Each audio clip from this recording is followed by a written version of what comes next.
Welcome to a Tuesday edition of Beyond the Arc. I'm John Gonzalez alongside our NBA insider, Bill Ryder, who is playing hurt today, folks. This is his flu game. How you doing over there? I'm good. You know what? I'm great. My brother came in town with his kids, and it was amazing. I was holding a newborn baby, and Bob goes, "Yeah, the little guy's sick," and I go, "Thanks, man." And then I woke up. I don't know. I got fever. I got chills. I got a little throat thing going. It's all just. It's like parents just remembered. Just a bundle of germ warfare. Handed it off to you, and we had a 9-year-old, a 4-year-old, and a 4-month-old. So it's a lot going on. He's fighting through it. You're gonna get to that Barca game later on today. You're gonna feel right as rain on Paramount Plus. Hey, what a great promotion for the parent company. Everybody check that out. All right, later in our show, we're going to take a look at the MVP race. When will Jayson Tatum, or really any American, have a chance to win the MVP? We'll look at that. And one other thing I'm slipping into the show I didn't even tell Bill about, but the dunk contest has its first participants, and I'm going to make Bill talk about it. Oh my God, I hate that. That's so funny. We're going to do Team of the Night. I didn't tell Bill about that when we were discussing what we're going to talk about on the show because I knew there might be objections. We're just going to yada that. All right, but first, a couple of teams that we got to discuss in the Western Conference, Bill.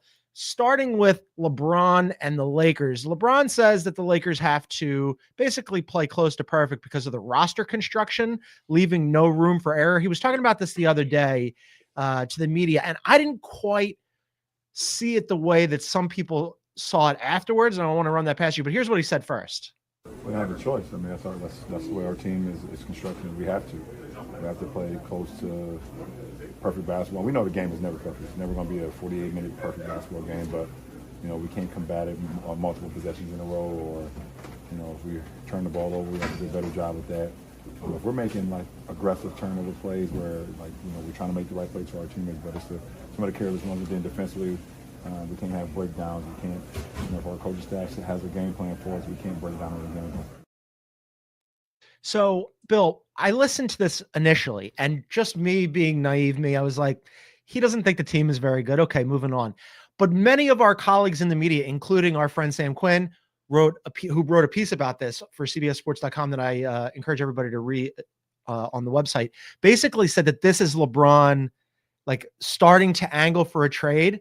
And you are a person who has covered LeBron up close. You're somebody who always flags this stuff with him where it's like, oh, he's like sort of hinting at it. What was your read of this? So, yeah, covered the guy, was around the guy all the time. I think I got pretty good at sort of figuring out the nuance of LeBron when it's there. This is LeBron setting up the blame for somebody else. Does he want to be traded? I don't know about that. I think you want them to acquire, do something at the deadline. Right. But that's another thing people put out there. Does he? Here's the thing. Here's my yes. It is LeBron blaming the front office and saying we're not well constructed. Can I just make this point? And I didn't read Sam's story, so maybe it's in there. B, the gall of a guy calling out the sort of fine line of we're built in the way where we have to be perfect. When I know it was only a second-round pick, force the team to draft your unqualified son to play for the team. I just don't want to hear it from LeBron. But to answer your question, this is what LeBron always does. He's passive aggressive. Because the thing is, LeBron James is really smart. Yeah. He's egotistical, which is fine, right? He's so aware of how powerful a microphone is in front of him. He knows everything that he says matters. He uses his microphone, his hand, his not even his social media, his companies that he has, these moments of the media. He knows exactly what he's saying. So yeah, John, whether it's angling for trades or some people think he wants out, which I think is ridiculous. I think it's more about, it's not my fault. When things go wrong, it's not me. Go talk to Rob Pelinka. We're not built in the way where we're good enough, and I'm 40 years old, and it's hard to be perfect like I used to be, and it's not on me that I can't carry what I used to carry. It's on these other guys. Yeah, so I figured that was the way that you would read it, that it's sort of like, hey, this is not my fault. This is the way that the team was constructed. Sam's position was basically, this is the beginning of LeBron's passive-aggressive pre-trade deadline campaign for the Lakers to do something, and the something with a giant question mark over it. Still, despite the fact that I have watched LeBron his entire career and covered a good portion of his career up close and personal, I still see these things and I'm just like, oh, this is just LeBron saying the team's not good enough, and everybody else likes to read the tea leaves. And more often than not, you guys are right about this. I think that it could be that he's doing both of these things, that he's going, we're not good enough, blame Rob. And oh, by the way, we're not good enough. Rob better do something, because at the very least, they're not good enough, Bill. They're 13th in offense and 24th in defense. They're way underwater point differential wise. I mean, that DFS trade, I liked it on the surface, but that was never going to be a game changer for them. I don't know what they do. They're 22 and 18. They're 6th in the West. Yeah, I'm always surprised that people are surprised that LeBron's going to go out there and campaign for help. LeBron doesn't care about the future of the organization post LeBron. He doesn't care if you trade away pieces and he leaves Miami or leaves Cleveland. And by the way, I like LeBron. I mean, I wouldn't be on this podcast with you if I hadn't been a beat person, cover him every day for a couple of years. Like, I'm well aware, like a lot of other people, by the way, on that Miami beat, that like being around LeBron is a career enhancer. So don't get it twisted if you're watching or you're listening on YouTube. I like LeBron as a guy. He's a really good guy. But it doesn't change the fact that LeBron's always thought he was the smartest person in the room basketball-wise, that he always was the person pulling strings, whether it was David Griffin or it was trying to pressure Riley in Miami, which is hard to do and part of the reason he left, or it's Pelinka here. So it absolutely is in part he wants help. He doesn't care about draft picks when he's not here. He doesn't care about a post-LeBron transition. And by the way, why the hell should he? He's the best or second best player of all time, and he wants help. But yes, LeBron James does not care about the Los Angeles Lakers' chances of winning whatever year he's not around. 2 years, 3 years, 7, maybe he's a freak and it's 7 years. But I also think but John, I think that's always true. I think this is also just in part because he's a moody, emotional guy. And he's just an emotional guy. His moods run hot and cold, and it really impacts teams. And I think he's pissed off. He doesn't feel like they're very good. He's frustrated. He's probably, like a lot of people as we get older, in more pain than he's used to doing what he does for a living. And I think this does I think it hints a little bit that he's fed up with a basketball team that's not as good as he wants it to be. Yeah, the point that you made about him knowing the impact of his words and that anytime he steps in front of a microphone, he's a human sounding board is, I think, really important and smart here, because he could have just like brushed this aside, right? Oh, we're still working on it with DFS and we're going to figure it out. And hey, despite the fact that we haven't played our best basketball yet, we are still a solid playoff team, or, back end of the playoffs, top end of the play in, we'll figure it out. We've got a chance to beat anybody type of, word salad nonsense. But he didn't do that. He very much decided that, I'm going to say something here that is at the very least going to get people who aren't me, I guess, to wonder what he, read between the lines. So yeah, that is. Can I also point out, I'm not a believer that there's any asterisk on any championship ever. So I'm not saying the 2020 title for the Lakers isn't legit. It's 100% legit. No one's going to care. But part of the reason they won, John, I think, they built a team that's obviously critically important. They have Anthony Davis, who is durable and healthy, and that hasn't always been a thing in his career, more lately. And 2020 shut the league down, letting Anthony Davis heal, right? It was just long pause, which I think perfectly served the Lakers. My point is, outside of a freak of nature, I'm not sure the Lakers have ever been built by Rob Pelinka under LeBron James as a really capable championship level team. And if you were to go back in time and have an alternate universe where COVID doesn't happen and Anthony Davis has to keep playing games and keep, especially at that point of his career, I'm not sure he's healthy all the way through what would have been June.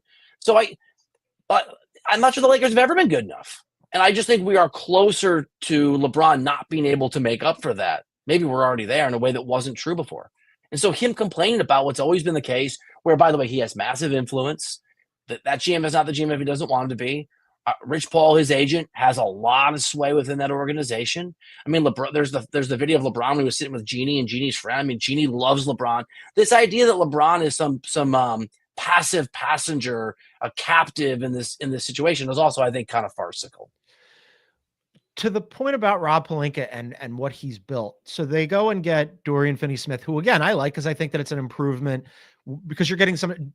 Look, D'Angelo Russell does a lot of things. Playing defense is not one of them. There were multiple times during the season where JJ got so visibly frustrated with him that he yanked him out and ended up moving him from the starting lineup to the bench. So at least you're going to get some effort from him on the defensive end.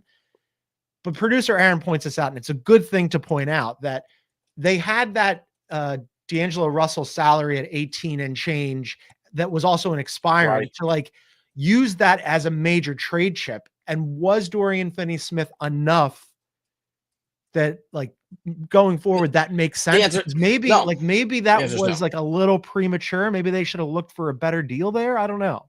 I mean, the other thing is, I think like I am obviously not willing to give Rob Pelinka a lot of grace. I'm not, but this isn't 2021. I mean, you can also just have your hands tied in the modern NBA and the way that things work. I mean, different situations, but the Suns don't have a lot of flexibility, and the Warriors, who have some flexibility and have some pieces, haven't been able to find what buttons they can push, and the Heat haven't been able to figure out this Jimmy Butler situation. Like the margins, I think, are smaller if you're trying to make the moves that you have to make, especially if you're the Lakers and sort of where they are in their process and the end of LeBron and AD. So it's not easy, but no, DFS is not nearly enough. And I think we also come back, John, to this. The Lakers were never contenders for me. They were never good enough to win an NBA championship. They're not in that class. And that is LeBron's expectation. And that's what he's putting into the universe because he's LeBron James. But if, somebody at the Kings said, we're not good enough, we got to be better, if they were more on the nose, nobody would care. Sure. This is part of the double-edged sword of LeBron. The expectation for all of us is that they're contenders, even though I think we all know that is not even remotely realistic.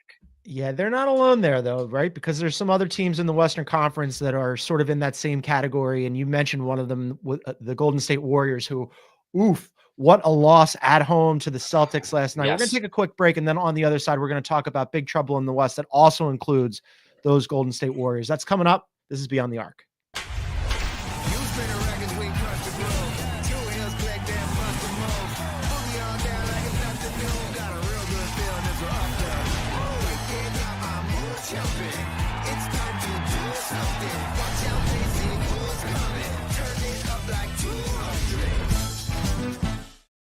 Today, with the support of the NFL, a new playbook is being written. The National Gay Flag Football League provides inclusive play for over 4,000 LGBTQ plus players and allies.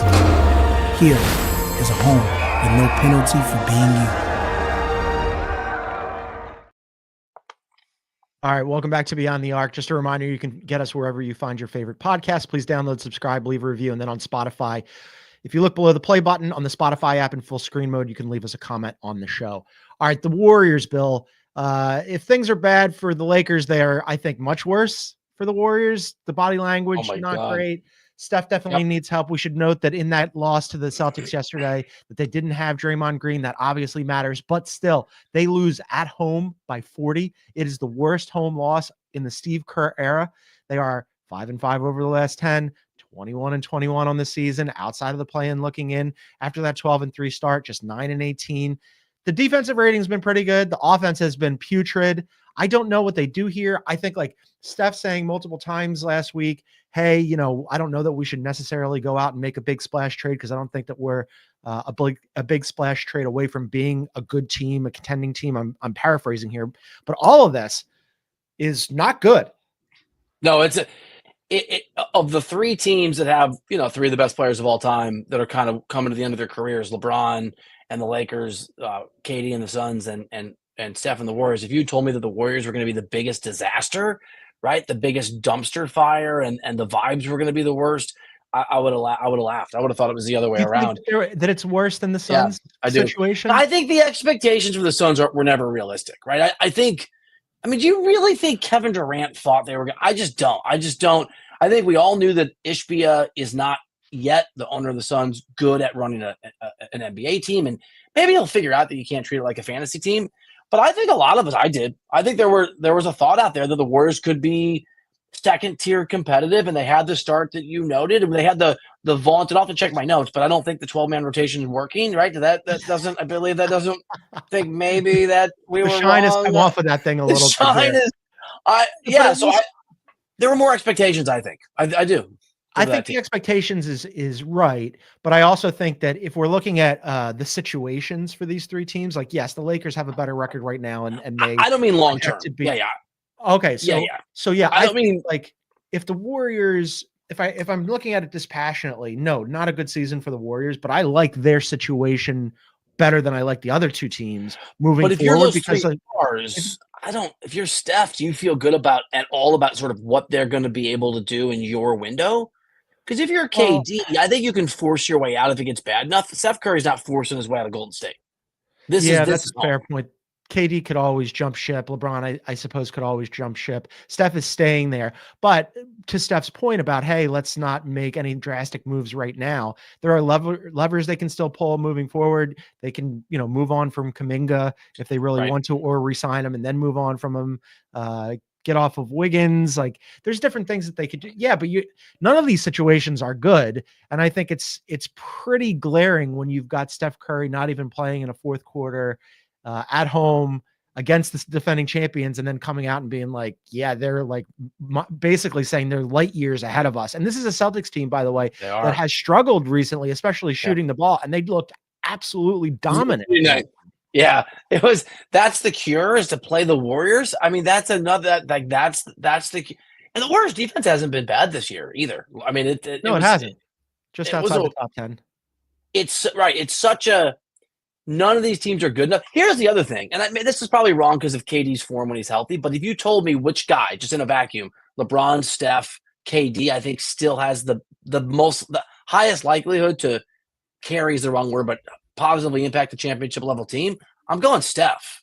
I mean, again, it just brings, and it's close. Like, when Kevin Durant plays, AD would be close, but yeah, it's not LeBron, not anymore. His on-off numbers are awful.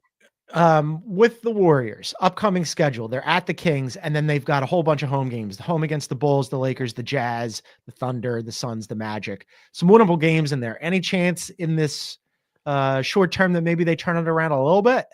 Sure. I mean, there's always a chance, right? I mean, there's always a chance, and we've seen teams that have gotten hot pre or even post All-Star game, right? This time of year or later, and you have Steph Curry, but I think you said it, or maybe the vibes are awful. The body language, when Steph Curry starts to look overwhelmed, he looks like put out LeBron, which I've never seen before. Well, as you know, I'm not generally the vibes guy, and for me to notice the vibes, even I was like, "Oh no, that looks terrible." While we're talking about vibe stuff, we didn't have a show yesterday, so we didn't do Weekend Radar. I did have to flag these two things because I thought that you'd be interested. I have a few too. Okay. So did you notice the Jordan Poole Draymond interaction? So Jordan Poole went for 38 and a loss to the Warriors, and afterwards he was saying, "Hey, I love those guys over there." And then he's paused and he said, "I love most of those guys over there." To which Draymond responded on Twitter, "I really am sorry." Too little, too late. But, by the way, bring this full circle to our Warriors conversation. Because you're asking, what can the Warriors do? They could have not had Draymond Green punch Poole in the face. They could have properly, bled in Kuminga and Moses Moody in terms of minutes. They could have sort of figured out what moves they were going to make when they were under this level of desperation. But I think that, yeah, like, you're sorry. I mean, look, Draymond Green is an amazing player, is a blah, blah, Hall of Famer, so important. It's too late for sorry, bro. Like, we're all adults here. You broke that team when you tried to break that guy's jaw. Yeah. Part of me goes, man, he's messed up so many times that, like, it's a little boy who cried wolf. Like, just stop saying you're going to be better and just be better. On the other hand, I think that takes some measure of, like, accountability and growth. Not to get too emo about this, but to say, like, sorry. Do you think he's sorry? I mean, for him to put that out on social media, where the response and social media, depending on what's your preferred website, is a huge cesspool lately. The responses were twofold. It was, like, what a beta you are. And no, we don't believe you. Well, so it was, and I'm over here going, like, as a therapy boy going, well, I mean, like, maybe that shows some growth. If somebody did something to you that was really damaging to you in a real way, and they apologized to you publicly, would Twitter. That feel like an apology? I mean, get probably not out of here, Dre. I don't know. Yeah. Look, if Dre called him up, I was like, dude, I'm sorry, or left him a voicemail, right? Like, dude, I'm sorry. I know you're not taking my calls. Sorry. Right. And then, okay, but Draymond Green, look, again, I like Dre, but it doesn't mean you can't say the truth about people that you like. He is a PR machine. He thinks that he's a savant on communication. I think he probably is. And by the way, when he's on the NBA on TNT and doing those things, he's never taken responsibility once for any of the stuff that he does. Even when the guys are like, bro, maybe you should, it's never his fault. So yeah. I don't think he's earned the benefit of the doubt in a public social media apology. If he called the guy himself, fine. He called Jordan like, Jordan, I'm sorry, bro. I don't know. I bleeped wonder up. what their personal interactions are, if there's been anything beyond that, or if there was just this out of the blue quickly. One more Jordan Poole thing that I wanted to run past you. Jordan Poole was somebody was shooting a free throw, and Jordan Poole was on the side, like waiting, right? And Gary Payton was in the lane next to him, and Gary Payton leaned down and untied his shoelace during the game, which, yeah.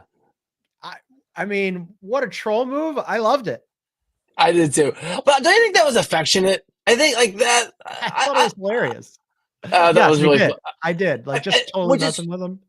By the way, I can't believe I'm saying this because he's they could use a little Jordan Poole. That's the other thing.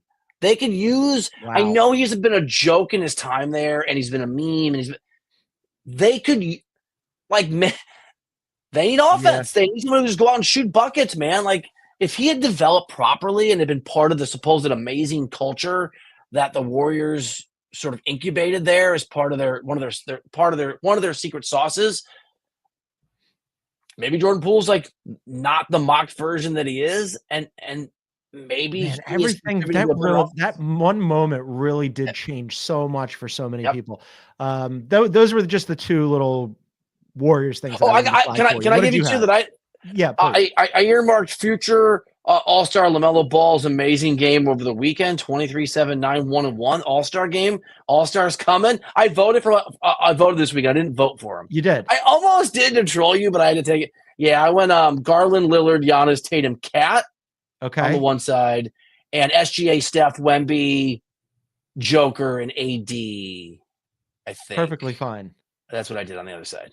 Perfectly fine. I like. Also, just very quickly tracking, the Bucks have won 4 in a row. They've won, I think it's 7 of 8. They are just outside the top 10 in offensive and defensive rating now. You're selling yourself on the Bucks? I'm not. I never am going to believe in Doc Rivers. They get up 3-1, they're screwed if Doc is coaching in a playoff series, but they're playing pretty well. Bench Chris Middleton has been not bad. Like, he's been okay. I think maybe that's, because trying to squeeze like a full game, every game out of Chris Middleton, like they used to do 4 or 5 years ago, and making him like the third guy like he was when Drew Holiday was there, I don't think is possible anymore. But bench Chris Middleton, who could like play 25 minutes and just be competent and be like effective and not hurt you anywhere and make those smart plays. Like, okay, maybe. I mean, there's a world where I don't think I will, but I could talk myself into the Bucks being the third best team in the East. We've talked about how there's a big drop off after the top 2. They're fourth now. I know. I'm still not sold on the Knicks I'm just not sure about New York. And so if things start to go well, Milwaukee, you have a top 3 player in the world. You just do. And there's only a few teams, obviously, that have that. So it's something I'm obviously monitoring. It is very much on my radar. Things to monitor in the Eastern Conference, including my poor Orlando Magic, who have started to tumble. Turns out you need offense. Who knew? I don't know. Helps. Let's take a timeout, and then on the other side, Jayson Tatum is in the MVP conversation. Will finish in the top 5, and yet might as well be light years away from winning this thing. So we're going to discuss what has to happen for him, or really any American, to end up on this list. That's coming up on the other side. This is Beyond the Arc. The clock never stops. Relive the greatest moments with uninterrupted highlights and more. It's Gareth Bale. Ronaldo! Wonderful goal. On the UEFA Champions League channel. Streaming free. All right, welcome back to Beyond the Arc. Find us on YouTube at Beyond the Arc CBS. Please hit the like button, leave a comment, subscribe, and if you click on the bell symbol, you'll get notified when we go live. We're going to be live tomorrow night following Rockets and Cavs, which should be a really good one, so come and join us for a little post-game Beyond the Arc after dark. All right, Tatum in the MVP race, Bill. It's SGA and Joker. I keep going back and forth. We can have that conversation all day. Then there's Giannis, and then there's Tatum. First, let's just start with Tatum is on the defending champion Boston Celtics. He's been really good. He's always available. He can be a little streaky shooting sometimes, although his shot's been better this season. But to be in the top 5 of the MVP conversation doesn't quite put it in perspective, because he is nowhere near winning this thing. SGA and Joker are like in a completely different conversation. So you were mentioning this. Producer Aaron was mentioning it. I think it's really interesting. What would have, like, what does the world look like where Jayson Tatum ends up winning this thing? Man, this is the year, right? Like, or at least the window is going to narrow for obvious reasons in the years ahead. I mean, Wemby's gonna sort of come into his own, and obviously SGA can win multiple MVPs. I don't know. I mean, I think the answer. I don't want to say it out loud. I think the answer is like the two guys you mentioned have to be injured and not qualify. Because if he doesn't win it this year, he's not winning in the years ahead, John. He's not winning it. He's not winning. I'll say it. He is. This isn't Friday. I'm not Brad, and I'm not trying to trade Steph Curry, but I'll bold prediction anyway. That was really fun. I forgot about that. He's never winning an MVP. Like if there was a line on it, whatever the number, I would put a comfortably significant amount of money. Through no fault of his own, this is not a shot. I think he's out. And to your point, he's awesome. He's the best player on the best team. He's not going to finish in the top 3 probably. No, and you mentioned, the top 2 guys, Joker and SGA, and then Wemby's ascendance, right? We haven't even mentioned Luka. Luka would be in the conversation, right? I mean, he's still out there and a thing. I don't know that I'm with you. I don't know that Jayson Tatum will ever win an MVP. I just think the field is way too crowded. So now the question becomes, and this is something I forgot when we were discussing it. It might have been when we were on a network show, but let's say he never wins it. Where does he fall among the list of best players to never win an MVP? Man. I'm going to give you some names here because I went and looked at this and I'm like, okay, this is interesting. So Chris Paul obviously has never won an MVP and he's an all-time great. John Stockton, Patrick Ewing, the logo, Jerry West, Isaiah Thomas. Crazy. Yeah. Isaiah. D Wade, Kawhi Leonard, Jason Kidd, Scottie Pippen, Clyde Drexler, Anthony Davis, Carmelo, Paul Pierce, Dame. These are all exceptional Hall of Fame players, all-time great players. Jayson Tatum would be in this mix of, hey, like I'm one of the greatest players of all time. And by the way, Chris Paul never won a championship either. Tatum already has one of those. By the way, you can also, for now, maybe this will go away. You could narrow this down to players that have won a title and haven't won an MVP or a Finals MVP. Because Dwayne Wade has a Finals MVP. The logo has a Finals MVP. And look, maybe Tatum can get Finals MVP. They're going to win multiple titles. They certainly should. I mean, did you say Isaiah Thomas on that list? He is, right? Did we say Isaiah? Yeah. Yeah, there he is. I see him on the third row. Who's the best player on that list right there? I don't know. Paul, my brain goes to Chris Paul and Jerry West, by the way. That's my first kind of. Yeah, those were my 2 as well. David Robinson's a good one, too. David Robinson's a good one. John Stockton is a good one. I think if you were going to say between Chris Paul is one of the great point guards of all time, and Jerry West is literally the logo and has won multiple championships. And is in the Hall of Fame like 12 different times for 12 different reasons. Those would probably be my top 2. Tatum, though, at 27 already has a championship. I don't think he's that level. Honestly, if you're like ranking this list of players, and this is part of the problem for Tatum, he is great, but I don't think he is viewed as extraordinary. If we're really narrowing down to the elite of the elite of the elite, Jayson Tatum's not a top 3 player ever in the NBA in his career. Well, no, for sure. Let's do this. Among his contemporaries, Tatum or AD? AD. Tatum or Carmelo? The durability thing is interesting. Tatum. I'm not. If Ashley's watching, Melo, Melo's like the nicest guy in the world to interview. He's a great guy. It's not even a question there for me. Tatum or Paul Pierce? Another Celtic. See, I might be doing recency I can't stand you bias. Sorry, Paul, but I'll go Tatum. That's a tough one. I'm going to go Tatum too. Dame. Current reality, like if Dame wins a title this year, I think it would change. Dame. Tough one, right? Tough one. Dame. Tatum, just because. Are you? Yeah, Dame's unbelievable, and his career has been fantastic individually, but there were a lot of years wasted in Portland. And Tatum, I mean, those teams succeed. The Celtics have a real pain for everybody in the Eastern Conference. Came in and he finally won a championship. He didn't win an MVP or a Finals MVP. That's a close one. Dame's. Did you see Aaron's here? Kawhi or Tatum? Kawhi.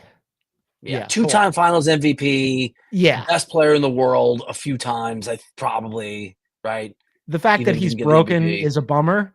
But yeah, it's Kawhi. I mean, when he was at his peak, he was unbelievable. Yeah. I mean, like the Raptors Yeah. championship was unreal. That was him. And Gale That was him. Sayers, I think, played 5 seasons or 6 seasons in the NFL, right? Like there are some legends that we don't focus on as much as we did back then. That just they burn bright and they burn out, and that's kind of Kawhi. All right, last MVP thing that I wanted to discuss with you. So Tatum is the leading American at present.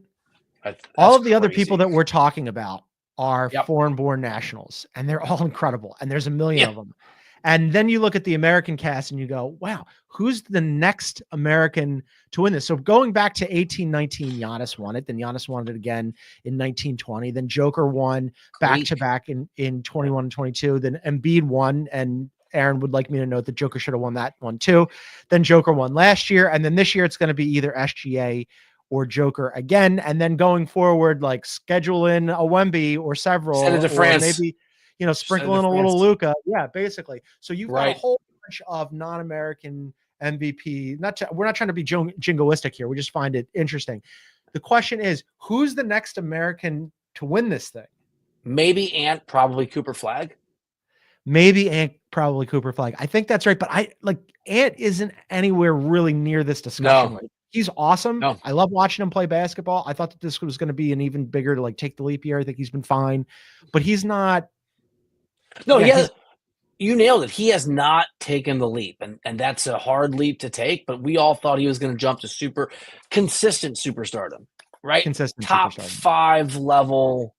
I mean, he's so young, but Ant or Tatum? It's Tatum, obviously, right now, right?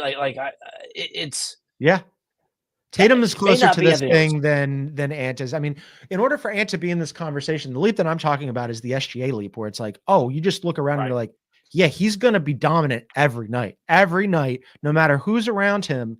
His team is going to have a chance to win the game. Same with Joker, right? Every night he's dominant. Cast matters. Obviously, the Nuggets would like to improve, but they pretty much solidified this thing so far this season, and they look like they could be a contender in the Western Conference. The Wolves up and down all year, and you unplug Cat, and it's like, okay, it's fully Ant's team, and I don't blame him for Julius Randle not being a good fit, and Dante DiVincenzo now being out indefinitely with a toe injury. Oh man, what a bummer that is! Total bummer, because he was finally starting to play better. He was looking in the starting good. lineup, yeah. But yeah, that's what you're looking at. That's what you're asking Ant to do. You have to be like a superhero. But if you told me next year or the year after, Ant came out and averaged 31 points a game, and as a result, the Timberwolves, maybe Randall's playing somewhere else, were the 1 seed in the West, and he won the MVP, wouldn't shock me at all. So there's a world where he eventually makes that leap. But outside of him and Flag, who's obviously at Duke, who will be in the league next year, I don't even know who I'm sitting here trying to think who I'm even pointing to, and it's projecting Americans. It's Jayson Tatum, who's not going to win one. That's the next most likely guy, I think, that I can think of. Yeah. We're both blanking on this. Okay, so this is something that I wanted to. Sorry, real quick. In the next 20 years, okay, who wins more MVPs, Wemby or America? That's both funny and damning. I'll take Wemby. I will too. I'll take Wemby. I mean, he's that good already. I mean, just pencil him in for several, right? I mean, when Joker's done being Joker, you're still going to have SGA, and I like I said, maybe you sprinkle in Luka wins one, kind of like in an Embiid year, where it's like, oh, it probably should have been Wemby again, but let's give him one finally. It's like when Leo won the Oscar for The Revenant, he should have already had one previously, and they're like, we got to get this guy one. Yeah, I think it's mostly going to be Wemby. All right, so let's supercharge Ant's chances of this and get him back into the zeitgeist by the slam dunk contest. Wouldn't it be amazing? I know you don't want to talk about this. This is just briefly. So the slam dunk contest now has 2 contestants so far, Bill. Stephon Castle and Mattis Buzelis are in the slam dunk contest. Can't wait. One, are you at all so excited about that? Oh, yeah, I can't. I'm going to be there. Super pumped. Check out my story for CBSSports.com. The lead will be God Help Me. Send Help by Bill Ryder. Dateline, San Francisco. As I was watching this, I'm thinking, obviously, there's no juice to this thing. There's no juice to those 2 guys being in it. Fine.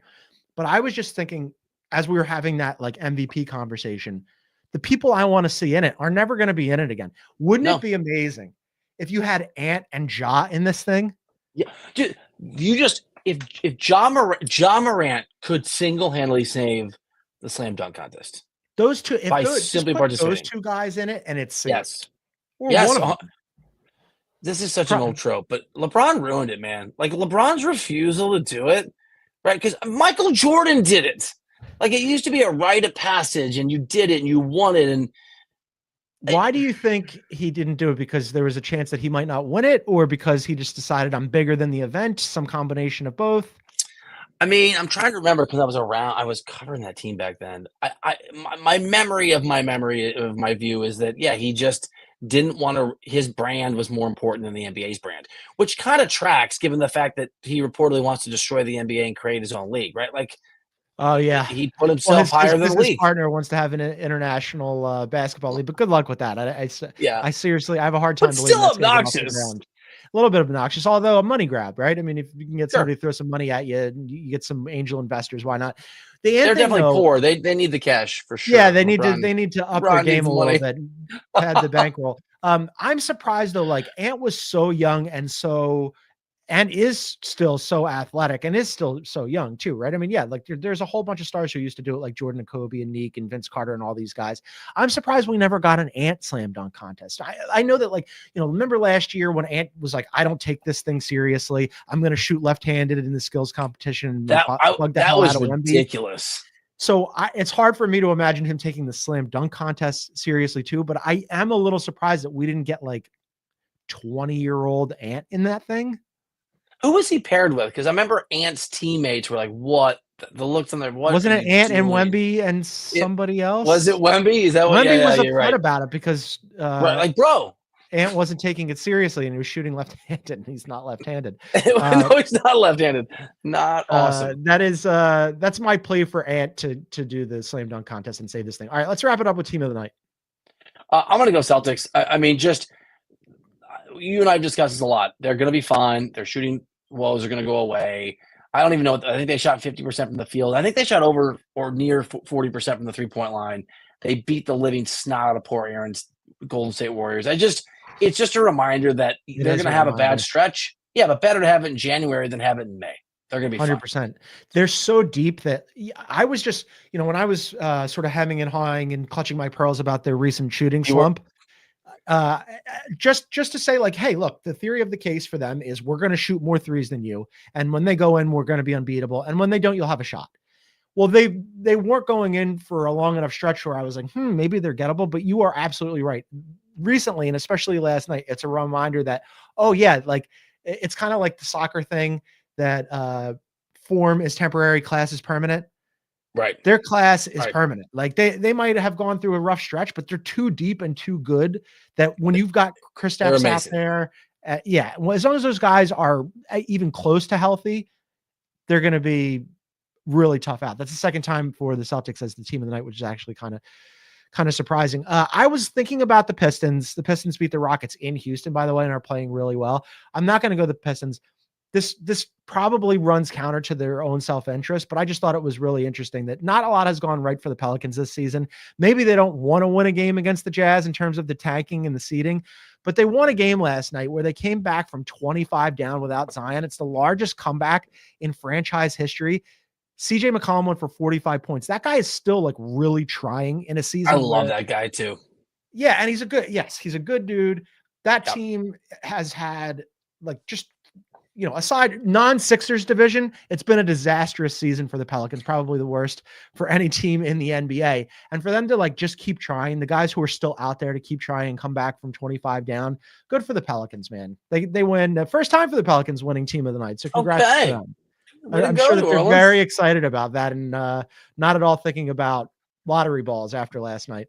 All right, that's going to do it for us today. We're going to be back at it tomorrow night. As I mentioned, Bill, we're going to do a little Rockets Cavs postgame tomorrow night. We're excited about your team. Yeah, me too. Yes, I can't wait to watch that one. We will be live following the conclusion of Rockets at Cavs. So come and join us on YouTube. You can find us over there at Beyond the Arc CBS. But for now, for our NBA insider, Bill Ryder, who's going to go get some Theraflu and some tea, I'm John Gonzalez. Thanks for tuning in, everybody. We'll see you tomorrow night.